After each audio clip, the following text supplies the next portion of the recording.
Merritt Beason Andi Jackson. Questions for the Huskers? Merritt, Stanford goes to 8-0 run on that second set, goes in front there. What's the mentality to get back in front and kind of regroup after that? Yeah, we've been talking a lot all week, and then before the game today, we knew they're a good team, and we knew that they were going to make plays and they were going to go on runs. We obviously didn't really prepare for an 8-0 run, but we knew they were going to go on runs, and so coming into this match, it was all, I talked about FRS last week, how we were going to move on, and when they make really good plays, how are we going to respond? Are we going to let them keep all the momentum, or are we going to bounce back the next play? And it might have taken us 8 to get there, but I think after we sided out in that rotation and we broke their run there, it didn't feel like we had just lost an 8-0 run, and I think that was huge for us coming back and winning that second set. What does it do for the team's confidence to know that you can take an 8-0 run from a team like Stanford and still win the set? Yeah, I mean, I think it's huge, and as this season goes along, we're just continuing to learn lessons and learn from each and every match, and I'm sure that will be a big one that we resort back to. And like you said, they're a great team, and so for us to be able to overcome that and still also win that set is huge, and I'm sure we'll rely on that a lot this year. From the outside, it kind of looked like you guys controlled the whole game. It was pretty dominant. Did it feel that dominant while you were on the floor? Yeah, it did, the whole game. I mean, Jalen gave us a great game plan, and it was pretty spot on, and so we were very, very prepared. And I think we all did a really good job of sticking to that, and we knew what we needed to do to win. And I think as a whole, every single person did their job, and so we did control that match, and it was because how good our game plan was and how detailed and attention detailed we were throughout that entire match. What were some of the specific things to Stanford that you needed to do to win that matchup? Yeah, I mean, certain things about how we were going to defend each player. I won't give those secrets away, though, but we knew that their outsides score a lot of points, and so slowing down their outsides was a really, really big thing for us. And we also knew that they serve really, really aggressively, and so A, we wanted to do that to them, but also B, we wanted to side out really quickly because, like we clearly know, they can go on runs, and that's normally what they do to teams. So for us, it was siding out quickly, but also putting the same service pressure on them that they see in their gym every single day. Andi, how would you evaluate the blocking effort tonight? I mean, I would say pretty good. I think that overall as a team we blocked really, really well, and not even like stuff blocks in a sense, but more just touches. I think like one of our things was just go out early and touch a lot of balls and like get on their attackers early, because as an attacker it's very defeating having someone touch a lot of your attacks, and so we knew that if we went out early and we could slow them down early, then it would really slow down their offense. So I think overall as a group, just an amazing job and an amazing effort block-wise. In a match like this, with a lot of momentum going, I mean that 8-0 run and then a lot of your guys' momentum, how much does like the whole momentum thing in the crowd play into a win like this? Yeah, it's huge. I mean, Devaney's been awesome this entire year, and they've been really, really into it and really loud when when we need them to be loud. So I mean, I give a ton of credit to Devaney and the crowd, like you said, but I mean, at the end of the day, volleyball is a game of momentum, and it's how fast can you regain it. And so it's great for us to play these big matches at home, but it'll be a good test for us on Sunday to see if we can do it in an environment where we don't have the crowd and we don't have the momentum. So I think it'll be a good test for us. But, I mean, volleyball is a game of mistakes and momentum, so it's huge. Bergen talked about heading into the week, kind of feels like a Final Four week. What do you think you guys proved tonight?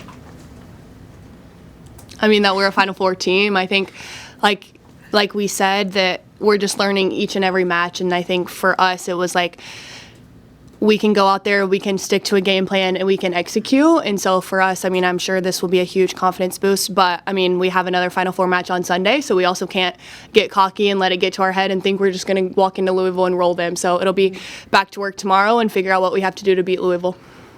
And with that Louisville match, it's going to be the same crowd environment, but reverse, it'll be against you. Mm-hmm. Big challenger, kind of for the both of you. How do you play through those instances where you've got a large crowd going, instead of going for you, going against you? I think Louisville is a very good team, and they're gonna test us not only volleyball wise, but I think our team culture. And like you said, obviously we're gonna go there and not have the momentum in our favor in a sense. So it'll be a really good test for our team to come together, because when you're in those big environments and you don't have the fan base, it really just tests your team and how well you can lean on each other and just come together, because you're not going to have the Bob with 8,000 people cheering you on. Andi, you mentioned the block touches, but you guys probably didn't envision holding Stanford to 100 hitting percentage. No, we did. It was our goal. I'm sorry, it was our goal. Like it's an incredible number, and like we train really, really hard, and so I mean that's what we trained to do. That was the goal. Was that the number that you guys set out, like, before the match? What is the exact number? I don't know. We have a goal that's pretty low that we try to keep everyone Yeah. to. So like she said, like that's what we prepare to do, and every single day in practice, like that is our goal. So to be able to go out there and execute it, especially against a really good team and a great offensive team, is huge. But like she said, that's what we strive for every day. Merritt, you had 2 set-point kills tonight. What's the feeling like going out and ending a game here in the Vandy Center? Yeah, it's huge. I mean, nothing beats it, and the crowd goes wild no matter who it is.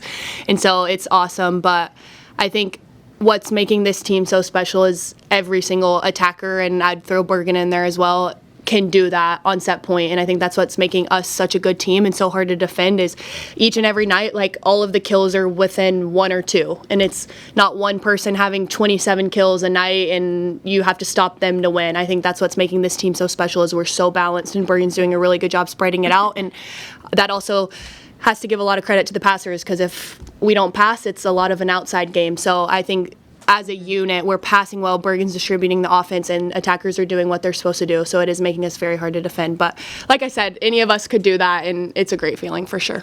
A couple more for the players. You talk about Bergen's distribution. What is it like seeing her go up there and swing on one?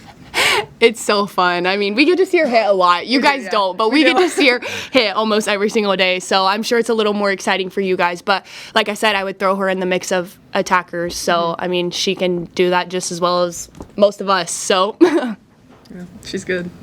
Andi, you had a chance to talk to your coach, your club coach here this week too. Yeah. How much did that put you in the right headspace and kind of put you in a good spot?